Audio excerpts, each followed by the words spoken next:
Associations, the voice of the rental housing industry in California. And we are that voice because of a network of powerful associations at the local level, the best in class advocacy at the state level, and world class advocacy at the national level. We've got it covered from local, state, and national. With us today are two of our local leaders to talk to us about an urgent issue facing property owners, the Tenant Opportunity to Purchase Act. If there's a worse name for an initiative, I'm not sure what it is. Krista, why don't you tell us a little bit about yourself and tee up what is TOPA? Thanks, Russell. I am Krista Goldbranson. I'm the executive director of the Berkeley Property Owners Association. Berkeley had rent control and eviction protections for tenants starting in 1980, and we've been in existence since then.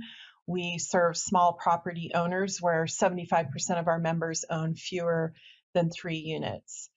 The Tenant Opportunity to Purchase Act is a policy that gives tenants and qualified nonprofits the right to purchase a residential rental property ahead of the open market.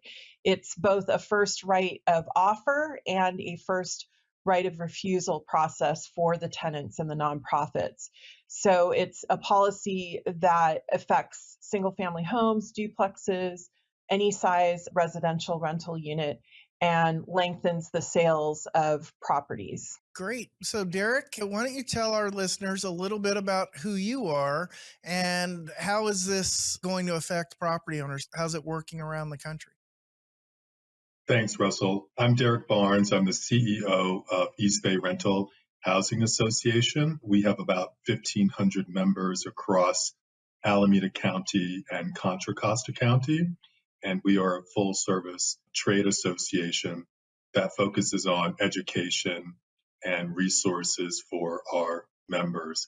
And BPOA, most of our members own and operate small multi-unit properties, duplex, triplex, quads.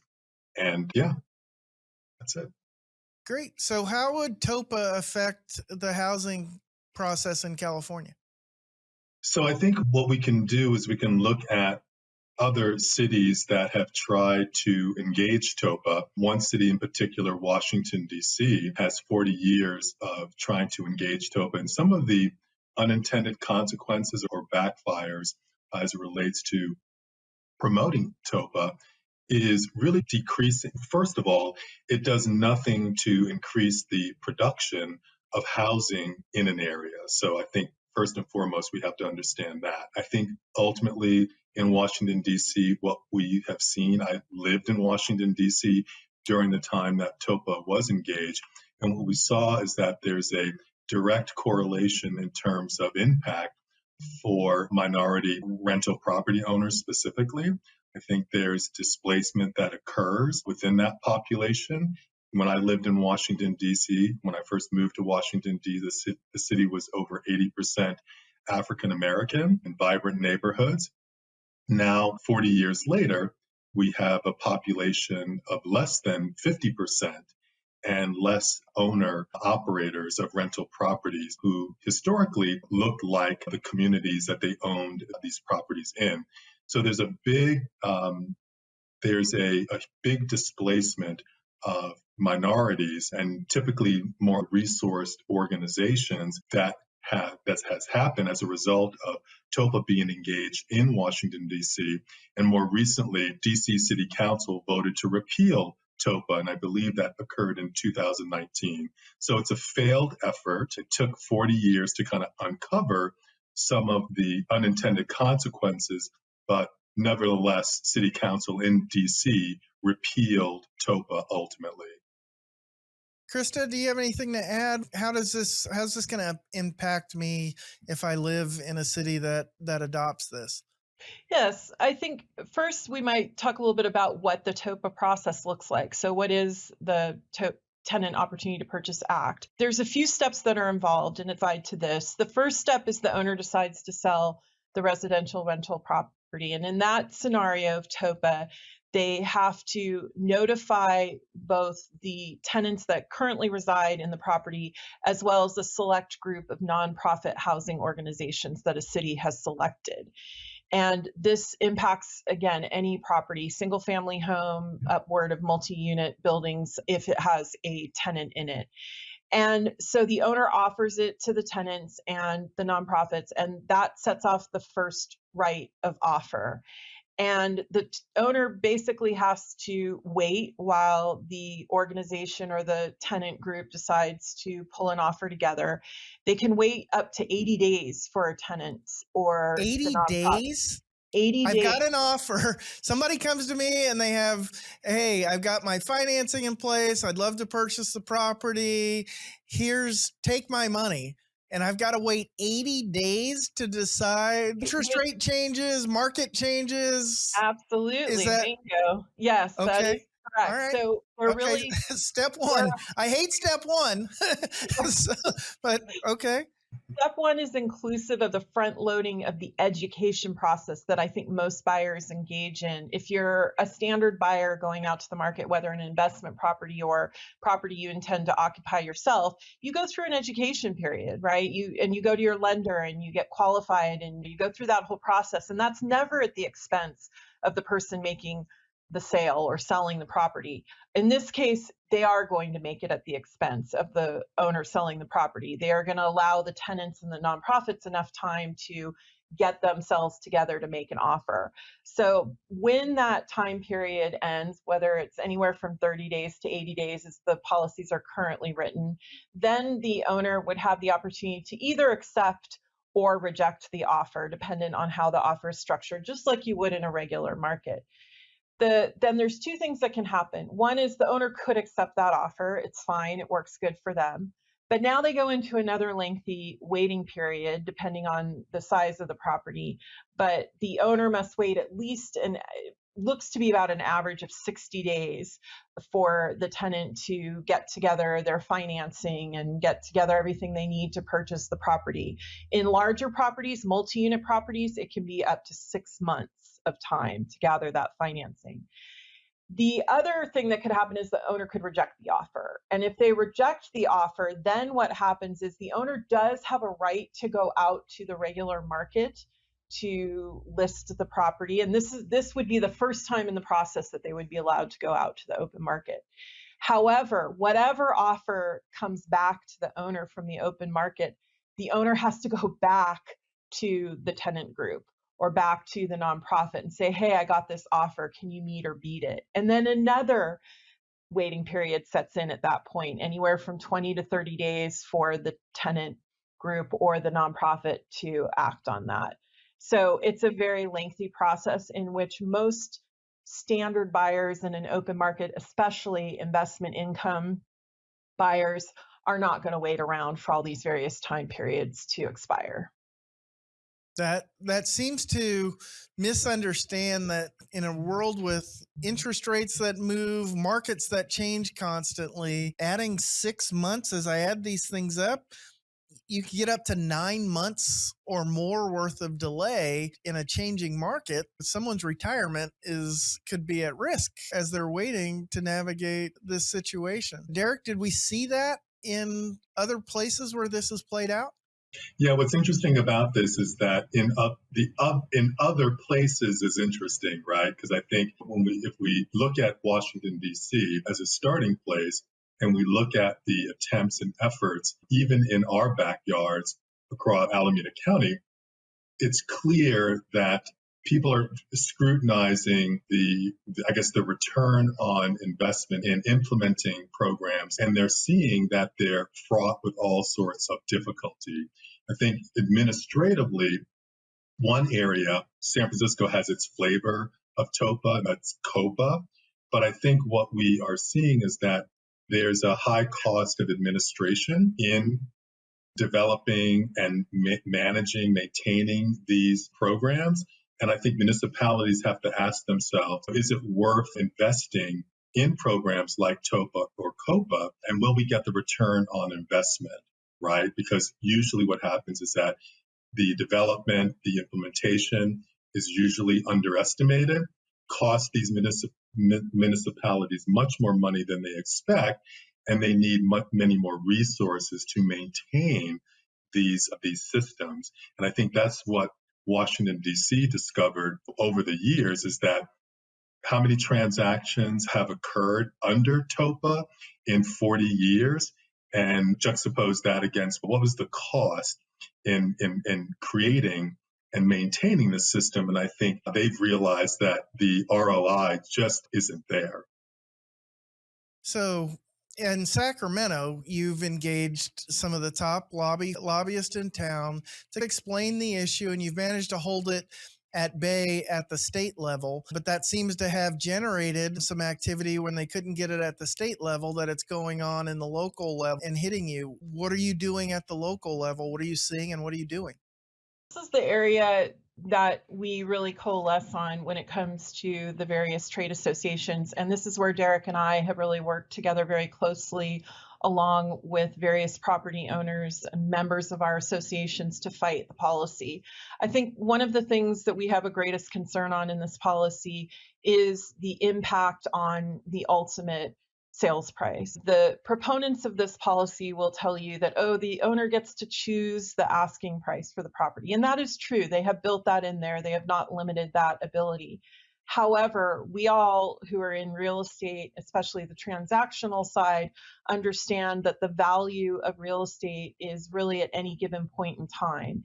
And there's so many things that can impact that final sales price. And many times time is something that impacts that final sales price. So for us, we've seen this as a way in which the nonprofits are trying to gain an edge on a very competitive market, that of California, where land values are high, cash is king, and it is difficult to get an offer through, especially for nonprofits who get a lot of their funding from federal grants, from state grants, where government funds are very slow to come through. So to be able to act on a purchase as quickly as the market normally plays out, it's very difficult for them. So this gives them that kind of leg up that no other buyer essentially would have except for them. So that impact has created a really good reason for our organizations to gather in a coalition and work our way through these different cities to tell the stories of small owners and the impact this will have on them. And Derek can speak to the impact that we really drilled down on, which we think is most concerning, and that is for our BIPOC communities, our Black and Brown communities who have been named when it's come to trying to purchase property in the states, in the United States, as well as California, and the impact of the generational wealth that has been built through that property ownership over the years. Yeah, and to add on to that, so especially in this is really interesting on the nonprofit side. So what we can see, again, going back to Washington, D.C., because that's the city that has tried to make this program work for the longest period of time, what we likely see is that savvy new investors and well-funded nonprofits enter into these targeted communities, and with unkept promises, they try to take advantage of tenants by ultimately raising rents or refusing to make the necessary repairs. And additionally, tenants may be pressured to accept unfair terms. And all of these things happen after the transaction occurs. And so new owners try to exploit or engage in these loophole maneuvers to move in to acquire property, right? But then the tactics after that actually push people out of homes, right? Through these methodologies or these activities or non-activities, right? That keep the properties habitable. And this gets to the displacement that occurs in largely under-resourced immigrant and BIPOC communities, right? So those renters are ultimately pushed out, gentrification occurs, and then we begin this whole cycle. And so I think it really, a more microscopic lens needs to be put on in the process itself, but also like the ways that, the trickle down effect can occur, which starts with the displacement of the owner to begin with, which could be someone who is BIPOC, immigrant, or elderly, right? getting these properties that are undervalued, which is what Krista said before, right? Because you protract the buying process, and you can easily get to a situation where the offer presented is really under market value. So you get buyer gets the property at this amazing deal, and then once ownership occurs after this protracted period, then you start to see the tenants under the new ownership begin to be pushed out, and that begins its own cycle. So I think we have to be very mindful, and I think this is why a lot of these, even in our local areas, a lot of the attempts to introduce TOPA locally have failed, because I think people do look at these other areas and go, wait a minute, right? We're not seeing the promise, right, of all of this, the tenant opportunity that was advertised. And actually, the reverse is happening. And I think something that Krista said earlier made me think about, in our area where real estate prices are so high, and this is why language is everything, because on the surface, tenants' opportunity to purchase sounds great. But in reality, when you have most properties in our area that are in excess of $1 million, you really have to ask yourself, can existing tenants afford to purchase these properties? And I think this kind of gets into maybe better uses of funding that municipalities can have by looking at other programs that exist and funding those more, first-time buyer programs, things of that nature which exist today, which may need some additional funding, and that may be a better route to home ownership. What you've done is you've taken an idea that might sound good on the surface, and you've explained in some detail why it's bad for renters, why it's bad for owners. It doesn't increase the supply in the market, and it ultimately hurts. But what do you do? What do you do locally to explain that to city council people? How do you organize to fight these things? That's a really good question. Something obviously both Derek and I can answer because that's exactly what we've been doing. It's a little bit twofold. First of all, it is the work of the associations and experts and lobbyists like myself and Derek to have those conversations with legislators to really help them understand the process of purchasing, especially purchasing of rental income properties. The other half of it, though, and a really impactful part of it, is our members and property owners who can tell their personal stories. And we have found the most impactful stories are the ones from owners who are older, who have had the property in their family for many years, perhaps acquired it under difficult circumstances like redlining through the blocking of traditional loans from the banks in the 60s to certain community members. Those kinds of stories to explain how they have acquired the property, and how a really important part about our property owners and our members are they are the ones that offer the most affordable housing in these very expensive California cities. And that we know for a fact that the owners of color typically will rent to other people of color and provide the housing that other owners aren't necessarily providing, and at a more affordable rate. To devalue their property through this kind of a policy doesn't really benefit anyone. It doesn't benefit the tenants. It doesn't benefit the owners, and it really doesn't benefit the community. So we tell those stories. We ask people to get involved with our associations, to be willing to stand in front of legislators and elected officials and tell those stories. And we do see that have an impact so that ultimately we can come up with alternative solutions. Because, by the way, tenants have always had the opportunity to purchase the property they live in. Right. That's that's the not so secret in all of this, is that there's always been that opportunity. And Krista is 100% correct. It's like our job as association leaders, we educate our members, but we also have to educate the media. We have to educate our municipal leaders and policymakers. And I think that's a big job. But I think through the stories, as Krista said, through the stories that our members have, the legacy of redlining and blockbusting and all of these things really enter into this conversation. And our members are super sensitive around all these things because they're the ones being impacted. So they can tell these stories historically speaking, and then having or setting up a situation where policymakers can really interrogate these ordinances more. And I think this gets into the another part of I think that's been very effective in terms of our ground game has been, hey, what analysis have you done?